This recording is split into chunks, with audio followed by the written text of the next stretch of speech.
ರೈತರ ನೆರವಿಗೆ ಧಾವಿಸಿ ಯಡಿಯೂರಪ್ಪ ಆಗ್ರಹ. ರಾಜ್ಯದಲ್ಲಿ ಬರಗಾಲ ತೀವ್ರಗೊಂಡಿದ್ದು ರಾಜ್ಯ ಸರ್ಕಾರವು ಕೂಡಲೇ ರೈತರ ನೆರವಿಗೆ ಧಾವಿಸಬೇಕು ಎಂದು ಮಾಜಿ ಮುಖ್ಯಮಂತ್ರಿ ಬಿಎಸ್ ಯಡಿಯೂರಪ್ಪ ಅವರು ಆಗ್ರಹಿಸಿದ್ದಾರೆ. ಮಾಧ್ಯಮಗಳ ಜೊತೆ ಇಂದು ಮಾತನಾಡಿದ ಅವರು, ಇಡೀ ರಾಜ್ಯದ ಯಾವುದೇ ಜಲಾಶಯ, ಅಣೆಕಟ್ಟುಗಳಲ್ಲಿ ನೀರಿಲ್ಲ.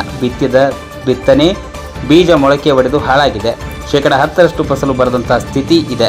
ಇವರ ಬರಗಾಲವಿದ್ದರೂ ಈ ಸರ್ಕಾರ ಮೌನವಾಗಿದೆ. ಇದುವರೆಗೂ ಏನೂ ತೀರ್ಮಾನ ತೆಗೆದುಕೊಂಡಿಲ್ಲ ಎಂದು ಆಕ್ಷೇಪಿಸಿದರು. ಸರ್ಕಾರವು ಪ್ರತಿ ರೈತರಿಗೆ ಕನಿಷ್ಠ 50,000 ರೂಪಾಯಿ ಪರಿಹಾರ ಕೊಟ್ಟು ಅವರ ನೆರವಿಗೆ ಬಂದರೆ ಅವರಿಗೆ ಉಸಿರಾಡಲು ಅನುಕೂಲ ಆಗಲಿದೆ ಎಂದು ತಿಳಿಸಿದರು. ಆ ಕೆಲಸವನ್ನಾದರೂ ಮಾಡಬೇಕು ಎಂದು ಒತ್ತಾಯಿಸಿದರು. ವರದಿ ವೇದಮೂರ್ತಿ, ಪ್ರಜಾಪವರ್, ಬೆಂಗಳೂರು. ಈ ರಾಜ್ಯದಲ್ಲಿ ಯಾವುದೇ ಜಲಾಶಯದಲ್ಲಿ ನೀರಿಲ್ಲ, ಕೆರೆಕಟ್ಟೆಗಳಲ್ಲಿ ನೀರಿಲ್ಲ. ಬಿತ್ತಿದಂಥ ಬಿತ್ತನೆ ಬೀಜ ಮೊಳಕೆ ಹೊಡೆದು ಅದೇ ಹಾಳಾಗಿದೆ. 10% ಸಹ ಫಸಲು ಬರುವಂಥ ಚಾನ್ಸಸ್ ಇಲ್ಲ.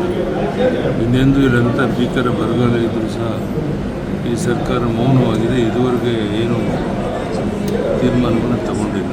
ನಾನು ಒತ್ತಾಯ ಮಾಡ್ತೇನೆ, ಈ ಸರ್ಕಾರಕ್ಕೆ ಪ್ರತಿ ರೈತನಿಗೆ ಕನಿಷ್ಠ ಒಂದು 50,000 ಆದರೂ ಸಹ ಒಂದು ಪರಿಹಾರ ಕೊಡೋದ್ರ ಮೂಲಕ ಅವನ ನೆರವಿಗೆ ಬಂದರೆ ಒಂದು ಸ್ವಲ್ಪ ಉಸಿರಾಡೋಕ್ಕೆ ಅನುಕೂಲ ಆಗುತ್ತೆ.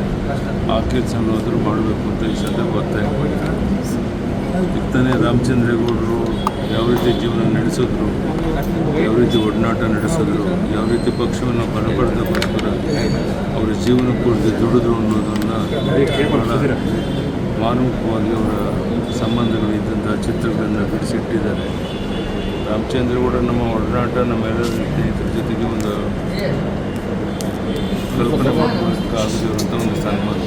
ನಾನು ರಾಮಚಂದ್ರೇಗೌಡ, ಅನಂತಕುಮಾರ್, ಉಳಿದಿನ ಮುಖಂಡರುಗಳು ಬಹಳಷ್ಟು ಬಾರಿ ರಾಜ್ಯದ ಉದ್ದಕ್ಕೂ ಹೋರಾಟ ಮಾಡಿ ಸೈಕಲ್ ಮೇಲೆ ಓಡಾಡಿ ಪಕ್ಷವನ್ನು ಕಟ್ಟೋದಕ್ಕೆ ರಾಮಚಂದ್ರೇಗೌಡ ಭಾಳ ಸಹಕಾರಿಯಾಗಿದ್ದರು.